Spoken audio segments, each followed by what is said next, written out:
So welcome to the class on ethics, care and accountability as part of the University of Brighton, and my name is Elizabeth.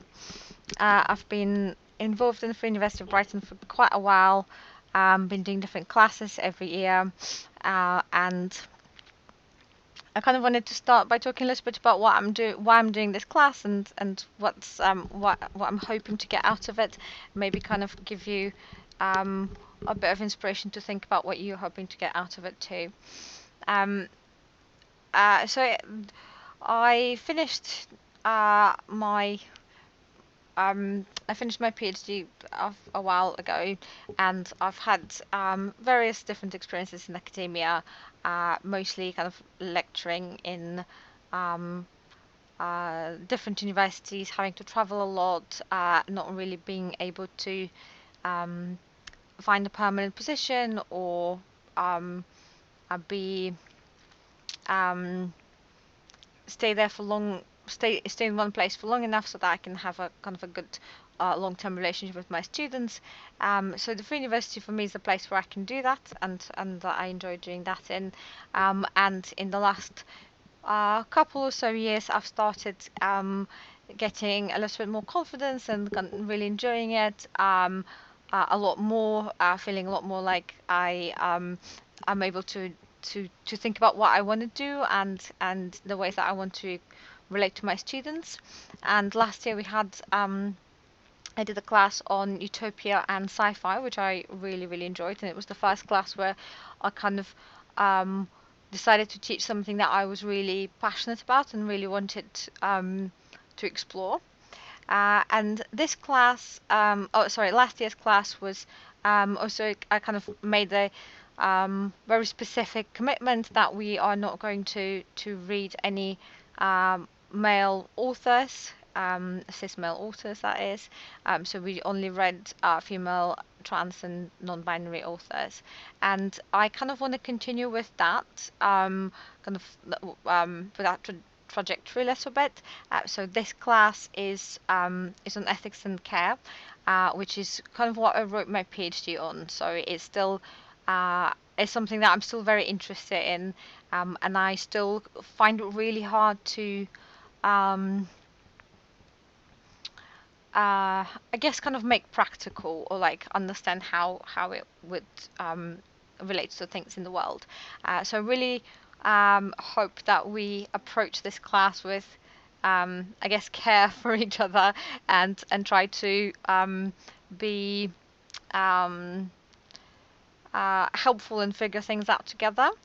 So I don't really imagine myself being in like the disseminating knowledge position, which actually I am technically doing through this lecture because you can't actually talk to me, so that's quite funny. But we can think about maybe changing the format.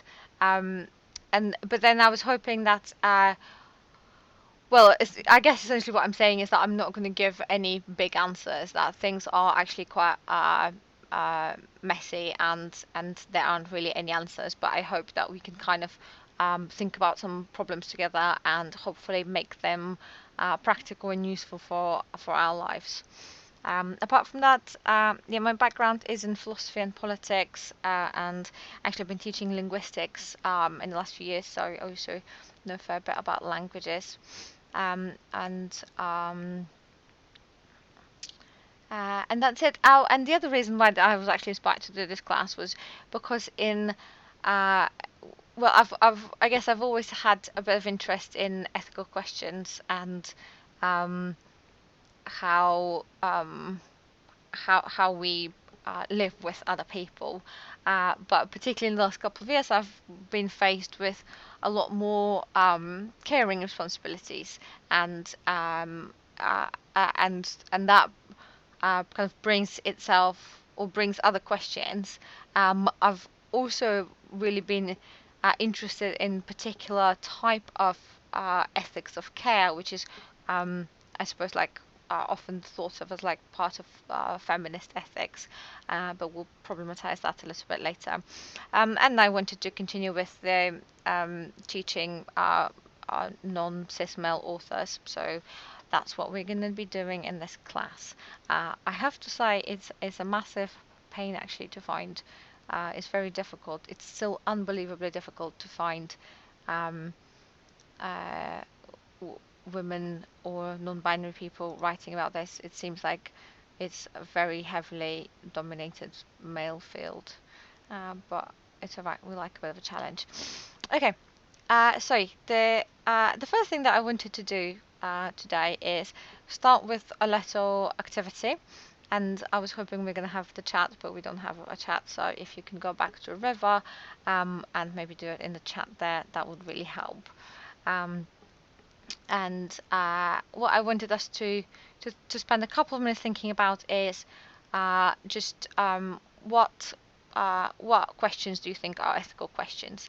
Like if you can just write down a couple of questions that you think are ethical questions. Just what's an ethical question for you? And I'll do the same, and then we can use them in the seminar. All right, if that's all right, just pop a couple of ethical questions in the chat now. But this is actually quite encouraging. I didn't know who was listening, but now that I can see some of you typing, it actually means some people are listening, so that's great. Always worried about talking to myself when I which I am technically, so it's weird.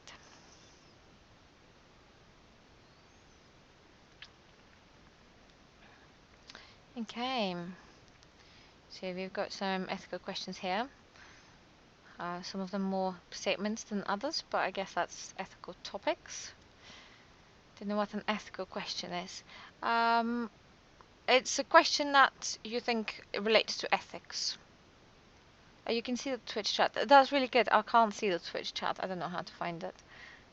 I'll try to do that for next time. Sorry. Okay, questions about how to respond to forms of injustice, exploitation. Nikki also said responsibility. Whose life is worth more? Economic versus health costs. Who determines or how to determine what's good or what's for the good? Is it ever ethical to take somebody's life? I would guess that is, says John. Yeah. How to respond to forms of injustice, exploitation, questions around how we balance our responsibilities to individuals, ourselves, and society. Given the information you've received, do you consent? Do you not consent? What justifies us forcing other people to do things, for example, their safety, or remove them from a community, etc. Yeah, these are super good examples. I'm going to try to save them for, I mean, actually, they're just going to be here, but we're going to try to use them later in the Zoom session to do a bit of an ethical exercise. But these are, yeah, really good examples. Yeah, so what problems might we encounter when we see these questions? So if, let's say, me and Frankie are talking about how to respond to forms of injustice, or how to balance our responsibilities to our other people, we might start talking about what's important, what's not important, what do we value, or what do we think, how do we think is appropriate to be acting in a particular situation. So let's say your ethical question is it ever ethical to take somebody's life? And I'm saying ethical here because that's how John's phrased the question, but I'm guessing what he is implying is if it's ever good or acceptable or justifiable to take somebody's life. And that is, in a way, like the ultimate ethical question, often used in ethics textbooks or even the Bible. And somebody might say, well, killing is always wrong. It's never justifiable. It's never ethical. It's never acceptable to take somebody's life. And then somebody else might say, well, it's actually not always wrong. It's actually completely fine if you go back to in history and you kill Hitler, or it's actually completely fine to kill if you're killing to protect your family or a small child.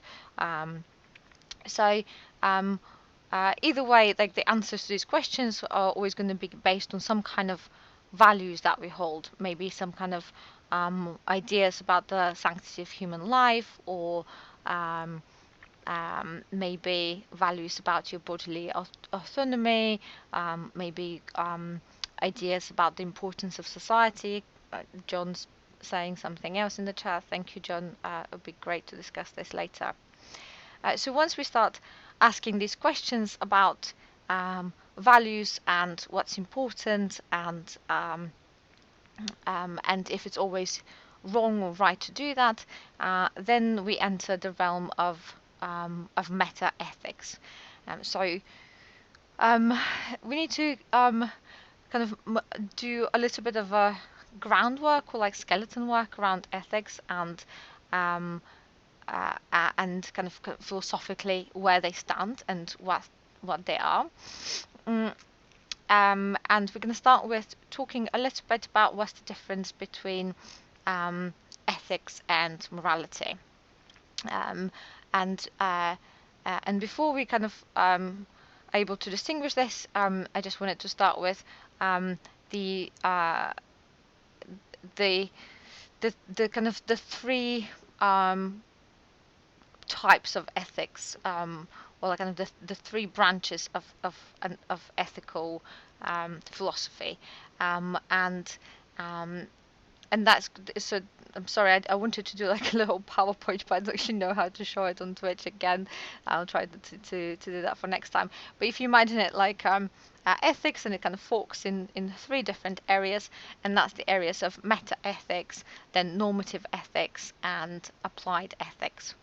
And the field of meta ethics is the one that's usually concerned with the origin of ethical principles, or the origin of values, of their meaning. So in a way, we might say that meta ethics is a little bit more theoretical in a sense. It's asking questions like, what are ethics? Where do they come from? Like, how do we know what's right, what's wrong? Um, and then we have the other two branches, so normative ethics and applied ethics.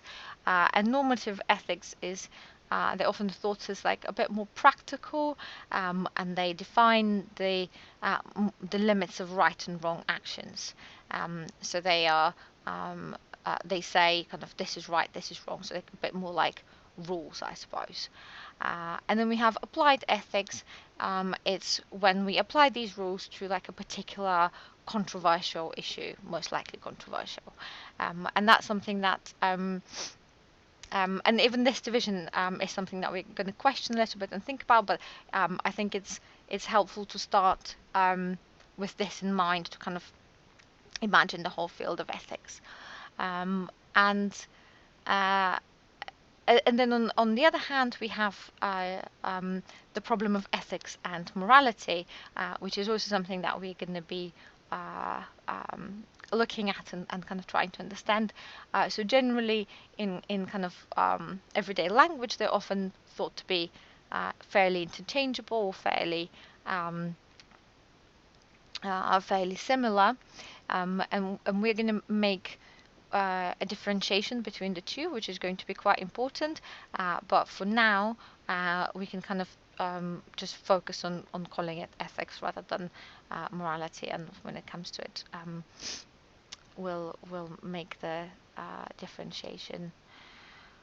Okay, so what is ethics? So what's meta ethics? And we're going back to this problem of like, how do we answer this question? Is it ever justifiable? Is it ever okay to take somebody's life?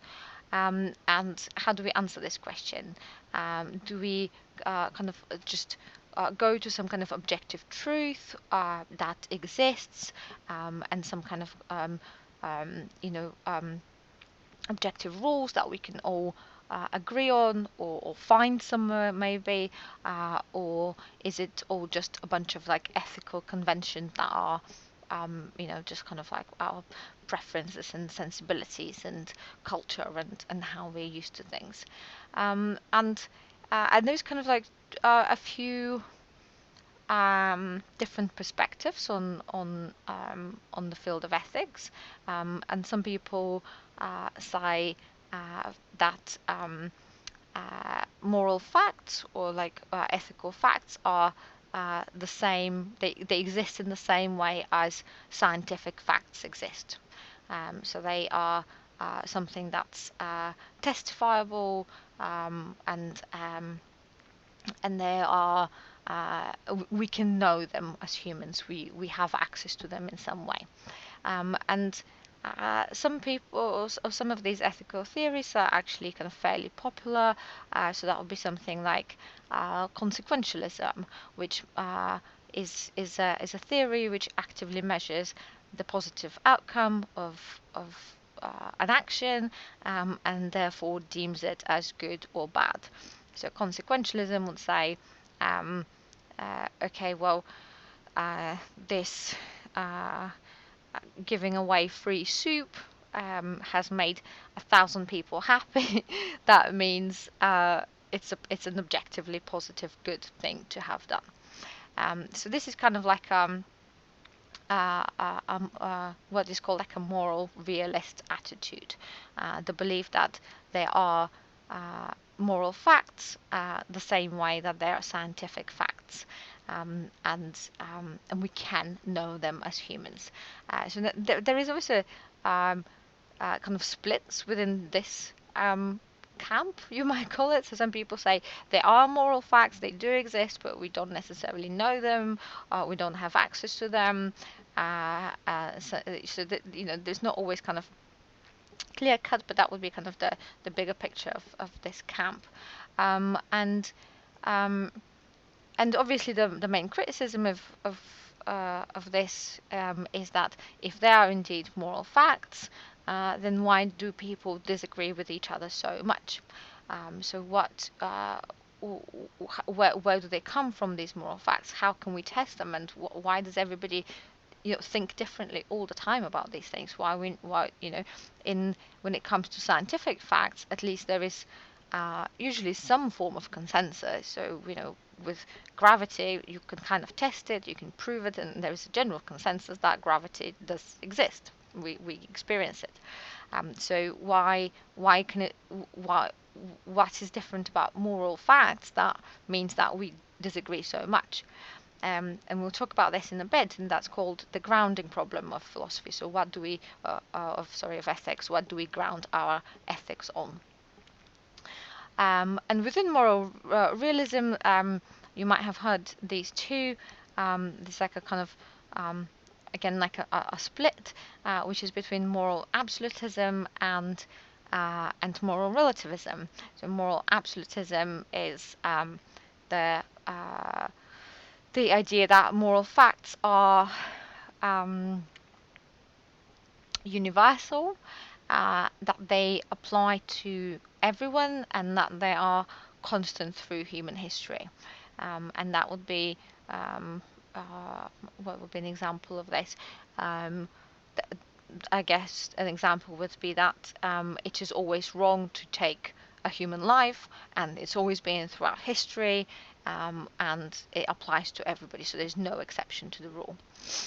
And moral relativism is still kind of the belief that there are moral facts, but it acknowledges that there could be more than one moral position on a given topic. So there is the possibility that more than one moral position is correct. So let's say for some people it's correct never to kill, or like for some people that's right, but in certain situations we can kind of like accept. And moral absolutists often say, well, moral relativists are like a bit shit. That means they can justify anything basically, because like everything is relative, and everything is justifiable. But then there is like the completely different like area, a completely different camp on a completely different side, which is the anti-realists, who are the people who say, well, there are actually no moral facts. Moral facts just don't exist. Everything is, everything is just like entirely subjective. It's also known as like the moral subjectivism camp. So moral statements can be true or false, but they refer to people's attitudes, not to the kind of inherent goodness of their actions. I can say this action was good, or like, oh yes, I really like the fact that somebody was giving, or like I can say, oh, it's really good that somebody's giving away free soup, but that's actually just shows my preference and like kind of my attitude towards free soup, rather than expose some kind of inherent goodness about the fact that free soup is great. Okay, so I'm going to try to do just a very small recap. So we've got three different things. In the kind of big branch of ethics, we've got meta-ethics, which is the questions of like, how do we know what's good and what's bad and what's ethics and like what's an ethical behavior. And then we have normative ethics, which is like the actual rules of like, oh, like I think we should never lie, or we should always give away free soup. And then we have applied ethics, which is like, oh, the homeless people in Brighton have stolen vegetables. Should we have given them free soup instead? Which is when you apply moral rules to a problem. And then in the branch of meta-ethics, so the first one, there is like kind of two main splits, and they are that people either think that they are moral facts and moral truths and we can know them, or maybe we don't know them, and people who think that there are no moral facts, there's just kind of preferences and attitudes. And these are kind of like randomly, artificially delineated ideas of morality and human behavior and ethics. This is not how most people are. So most likely, you are somewhere in like the kind of spectrum or like the Venn diagram of all of these things crisscrossing. Maybe you think that free soup is always great, but and that's a moral fact, but maybe also think that most people just have ethical, moral preferences. So there's not necessarily like, you don't have to necessarily be a purist and always be in just one field. You probably have in your life kind of picked different attitudes from here and there. And we've problematized a little bit the idea of ethics and morality, but as I said, we'll go back to this. I'm actually not even sure that will be today, but let's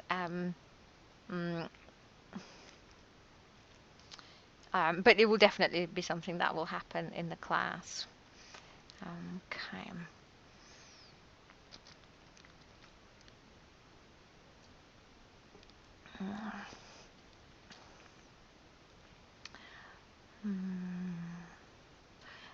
If you have any kind of comments, if I'm going too fast or too slow or anything like that, just put them in the River chat, because as I said, I don't have the Twitch chat today.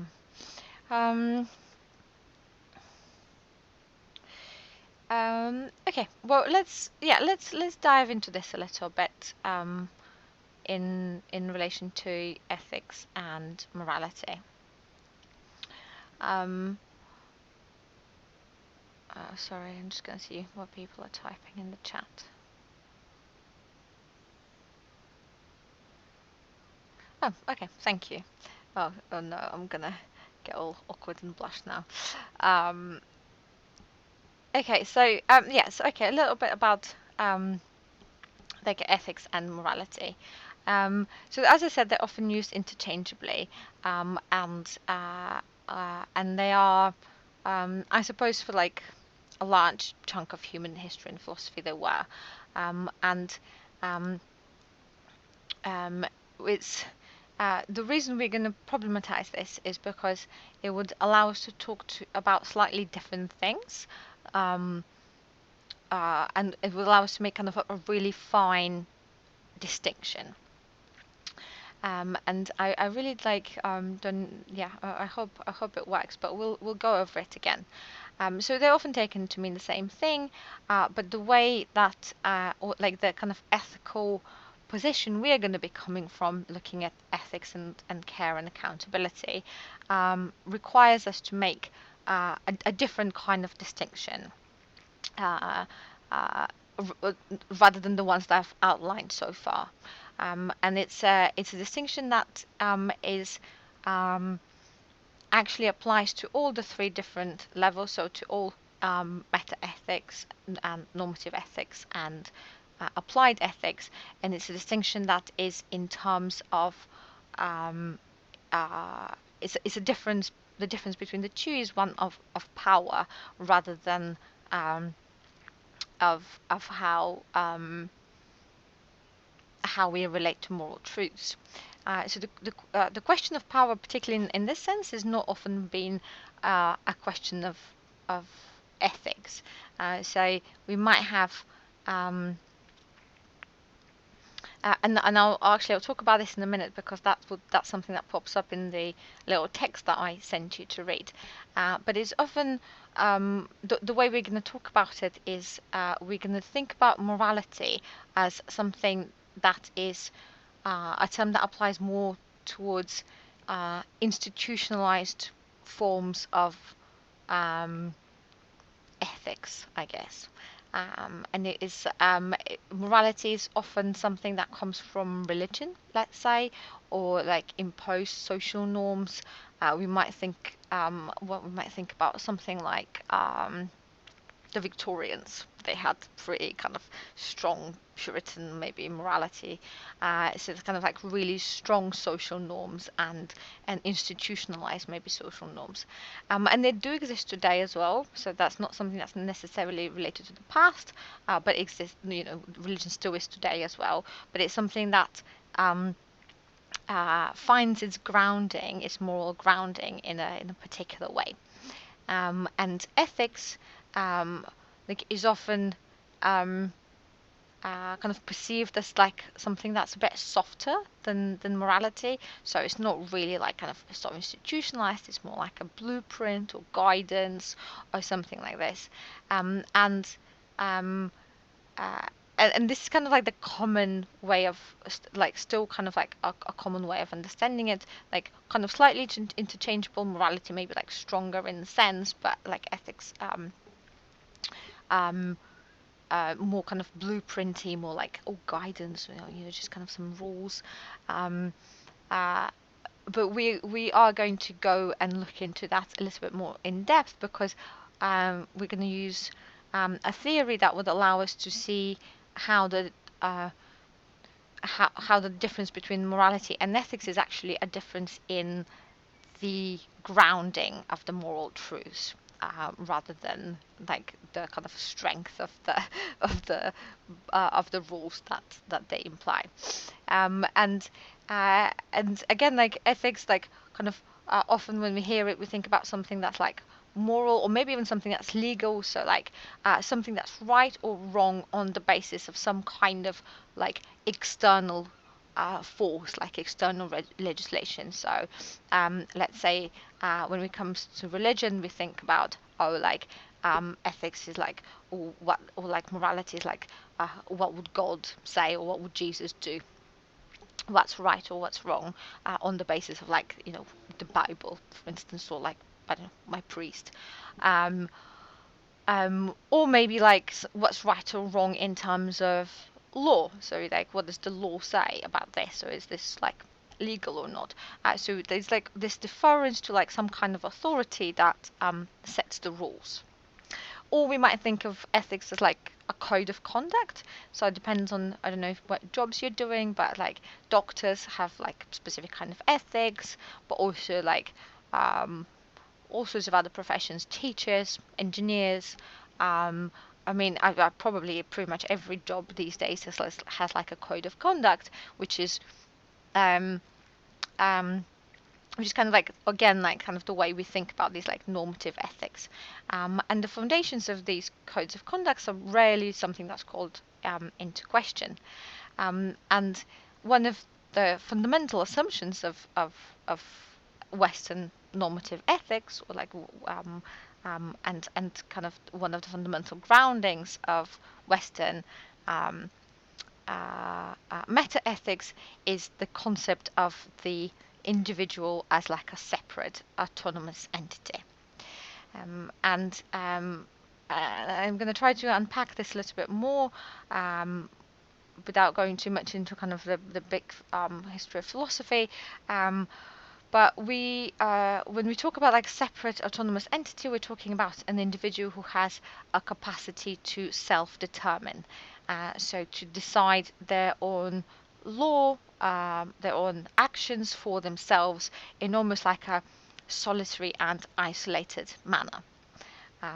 So you can be kind of more maybe semi-autonomous, but still autonomous. You have the capacity to decide like your own kind of law, your own rules.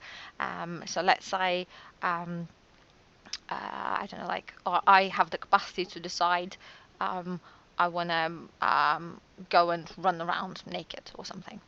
And then ethics comes a kind of as a separate thing, like as a code of conduct to regulate my existence or like the individual's existence within society.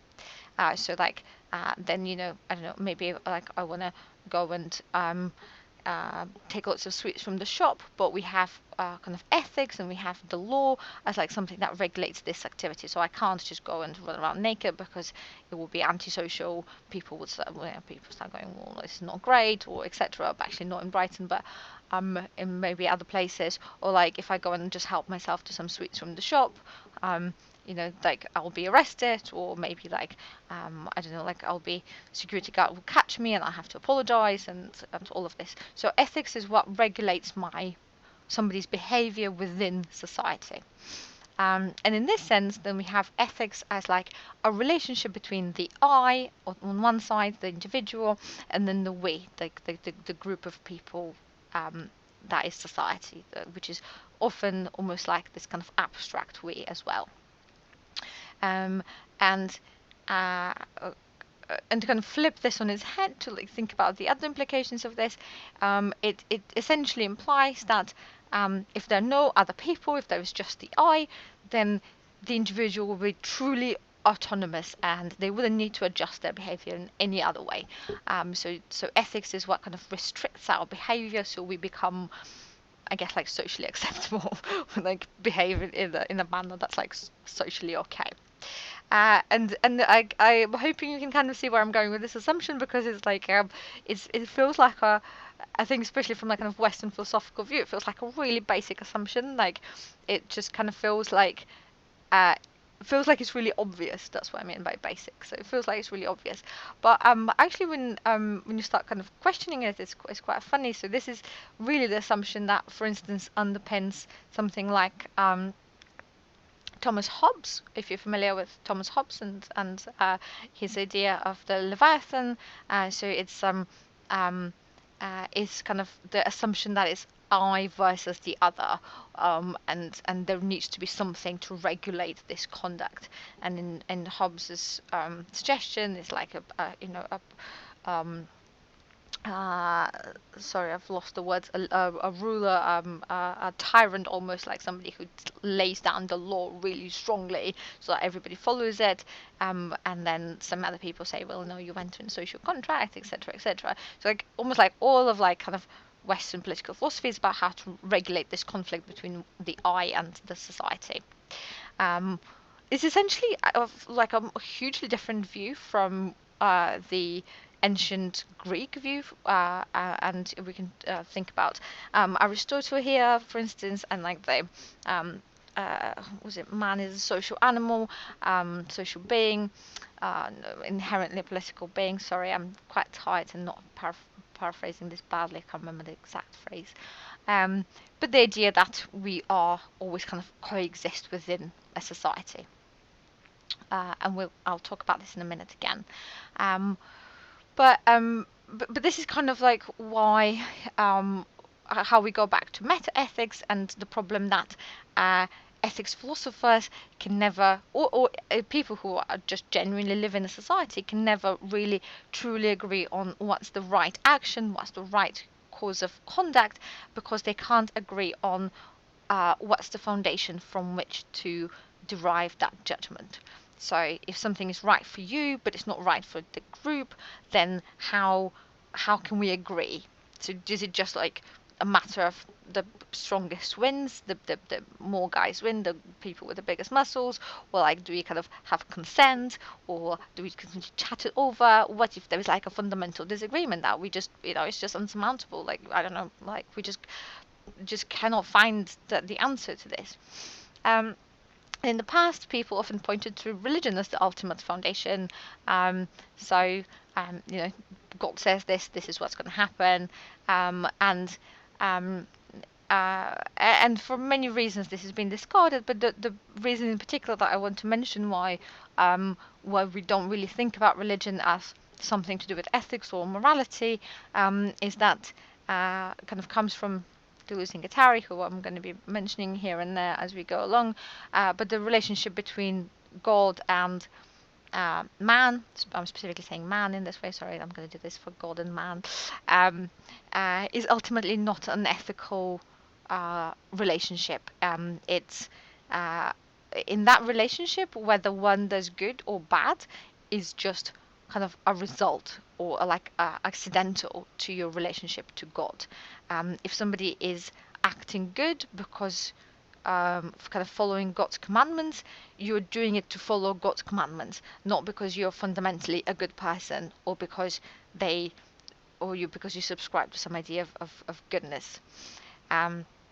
So because that possibility for choice is removed, means there is no place for ethics. You don't choose your action on the basis of whether or not it's good or bad. You choose it on the basis of God has told you so, or God disagrees with this action. And because you don't have that possibility for choice, there is no place for ethics. There's no place for decision. So you can see how fundamental the idea of choice is to human ethics, and especially to Western ethics. And also you can see how this problem of grounding becomes more complicated because we need to refer to some kind of higher authority, something that kind of is a little bit more permanent than just somebody's preferences or like somebody's desires. We need to find some kind of something that is not just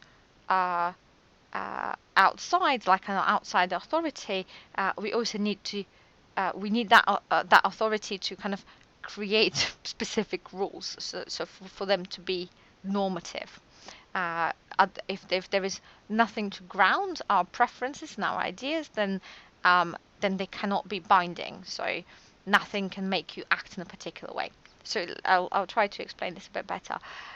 Let's say, John, sorry, I just put it your question. Great question. So if we are, oh god, I completely lost my train of thought now. Grounding, ethical grounding. Yeah. Okay. So let's say we have this ethical question of, is it justifiable to kill somebody? And you say, well, I don't know, this little dude here attacked my family, and like I want to kill him. And then everybody says, well, no, this is just going to result in lots more violence in society, and like you should just forget. So the way this conflict is solved in contemporary society is that we just have the higher authority, which is the law, or maybe in some societies God or religion, who says, okay, well, if he killed your family, then like we're just going to put him in prison. So we're going to do the ethic. We're going to do the normative bit, so you don't have to do the ethics, if that makes sense. So you don't have to do the deciding of like whether or not this is right or wrong to kill this guy, because we're just going to lay down the law, we're going to lay down the rules, so then like the normative part, and just deal with this in the way that we've kind of all agreed supposedly to deal with it. But this possibility, so in Western society, this becomes less of a murder in that sense. So somebody's killed your family, should you kill them back? Is not really an ethical question. It doesn't even technically exist, because this is dealt with through other means. So you don't have the choice, and therefore the kind of your autonomy, the autonomy that's fundamental to ethics, is taken away from you. So it's kind of like becomes a non-ethical question, unless I suppose you are faced with that. But then you're breaking the law. So there's a lot more complications to that too. And where I was going with this um, is that we're going to be, in this class, we're going to be questioning all of these ethical assumptions. And we're going to be asking all of these questions. And what I'm also hoping to do is that we're going to be kind of crossing all three fields and actually applying these ethical applying some ethical ideas to some problems. So I'm going to say this. No, actually, no, it's fine. It's fine. I can say it now. I'm really hoping that we're going to kind of do um, some work maybe in the seminar tonight, or like as a bit of homework to start with, of like thinking of like an ethical problem that each one of you has in your lives right now, and then we can troubleshoot this problem through the class, and maybe we can spend some of the seminars just like thinking through these ethical problems and thinking through like, why not just what's best, how is best to respond to them, rather than what's right and what's wrong about them. And the ways that um,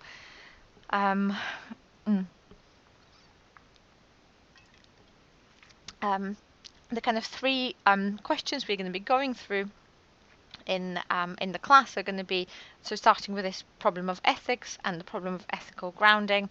The first question would be, how should we act? And it's the kind of quintessential traditional ethical question. Is the question of, what are the rules? How should we act? And then how do we know them? How do we know how to act? And then we're going to be starting with this, and then we're going to be going, well, okay, this is all the rules and all like the bullshit that people say and have been saying for the last however many centuries. But then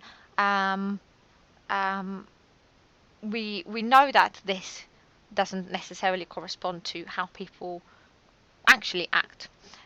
So rather than kind of looking at all of these ethical questions in isolation and in the abstract, we're going to think about how do we actually act? How do we do things? And this would be the starting position of kind of particularly Deleuzian metaphysics, which will begin from that's what is given. So like what is given? What are the things that we have? What are the things on the table that we have that we work with, rather than like how things should be actually. And then the third question that we're going to be thinking about is how can we act? So like what are the possibilities within this ethical problem, within this ethical situation? And